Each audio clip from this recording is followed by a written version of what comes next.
Good evening. As you know, earlier today, the United States Supreme Court overturned Roe v. Wade. Now the matter of abortion law and policy has been returned to the people of each state. My purpose tonight is not to debate the merits of this decision. There'll be plenty of time to do this in the days and weeks ahead. But I have two reasons for talking with you tonight. First, I think it's important that as we discuss the abortion issue, we in Ohio do it in a civil way and recognize that there are people of goodwill on both sides who have strongly and honestly held beliefs. Second, I want to talk about the work that needs to be done to better support children and families and the common ground that we as Ohioans share. My fellow Ohioans, I fully understand that the Supreme Court's decision today is deeply troubling to many of you. Those of you who are pro-choice believe this is a matter of freedom, and this is a decision only the woman can make. Those who are pro-life, including my wife Fran and me, believe that the life of a human being is at stake, and we have an obligation to protect that innocent life. Now, we all have friends and others close to us whom we respect and who are on different sides of this issue. But whether you're pro-life or pro-choice, Republican or Democrat, we all need to be kind and civil and respect one another as we debate this issue. As the issue of abortion returns to the states, how we debate it is so very important. It's going to be very easy to let this debate get rough and tough, and there's certainly nothing wrong with spirited debate. However, we must do it in a way that recognizes that smart, sincere, dedicated, and caring people can have very, very different and equally heartfelt views. The First Amendment right of freedom of speech, and those who choose to exercise that right must be respected, must be protected. And at the same time, even though Ohioans may disagree with each other on the issue of abortion, I do believe there's common ground and essential goals that Ohioans share when it comes to children and families.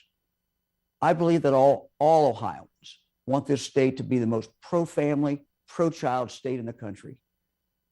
And we are making great progress in creating an environment here in Ohio where families and children can thrive and live up to their full potential. Though we've made progress, we agree that we must do even more to lower our infant and maternal mortality, especially among African-American mothers and babies. We all agree that no mother or child should go hungry or not have adequate housing. We all agree that no child in this state should suffer the devastating effects of toxic lead paint. And we agree that all Ohio children must have access to good mental health services. Here in Ohio, we're doing more than ever to make sure that our youngest, most vulnerable children get the best possible start in life. We've doubled our investment in Ohio's voluntary home visiting programs, where trained professionals meet regularly with new and expectant moms and dads to teach valuable parenting skills. And through our Bold Beginning initiative, Ohio is already investing more than $1 billion to provide prenatal care, parenting classes, mentoring, education, and nutrition assistance to pregnant mothers and their families. But there's so much more to be done, so much work that remains. And so today I ask you, my fellow Ohioans, to work together with me to focus on these issues and commit ourselves to the health and success of Ohio families. As part of that commitment, I've directed our state health and human service agencies to bring me innovative new ideas for ensuring that vulnerable mothers are immediately identified and always taken care of and receive the best help that they need.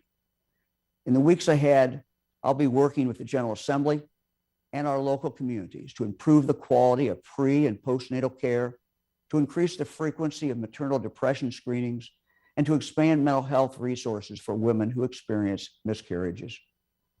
We'll be working on efforts to increase awareness about adoption, to ensure that every child finds a permanent, loving home and family. And we will seek to expand healthcare coverage to more mothers and children so that no child in Ohio goes without regular primary care doctor visits, preventive care, and childhood vaccinations. My fellow Ohioans, I ask you tonight to pull together. Let's have our debate about abortion. Let's do it civilly. Let us respect each other, and let us concede that the other side is sincere in their beliefs. But no matter which side we're on in that debate, let us remember that we are, in the words of former Congressman and civil rights leader John Lewis, and I quote, "One people with one family, we all live in the same house." And like any family, while we may disagree vehemently on some things, we can still find common ground in other things. And so let us now find that common ground, roll up our sleeves, dig deep, join together in solving the problems that we all agree must be solved. Thank you very much. Have a good evening.